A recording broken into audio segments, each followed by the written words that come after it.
کوئی مصیبت نازل نہیں ہوتی مگر اللہ کے حکم سے، اور جو شخص اللہ پر ایمان لاتا ہے وہ اس کے دل کو ہدایت دیتا ہے، اور اللہ ہر چیز سے باخبر ہے۔ اور اللہ کی اطاعت کرو اور اس کے رسول کی اطاعت کرو،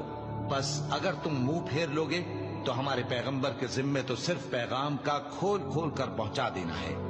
اللہ جو معبود برحق ہے، اس کے سوا کوئی عبادت کے لائق نہیں، تو مومنوں کو چاہیے کہ اللہ ہی پر بھروسہ رکھیں۔ مومنوں، تمہاری بیویوں اور اولاد میں سے بعض تمہارے دشمن بھی ہیں، سو ان سے بچتے رہو، اور اگر معاف کر دو اور درگزر کرو اور بخش دو تو اللہ بھی بخشنے والا ہے، مہربان ہے۔ تمہارا مال اور تمہاری اولاد تو آزمائش ہے، اور اللہ کے ہاں بڑا اجر ہے، سو جہاں تک ہو سکے اللہ سے ڈرو اور اس کے احکام کو سنو اور اس کے فرمانبردار رہو اور اس کی راہ میں خرچ کرو، یہ تمہارے حق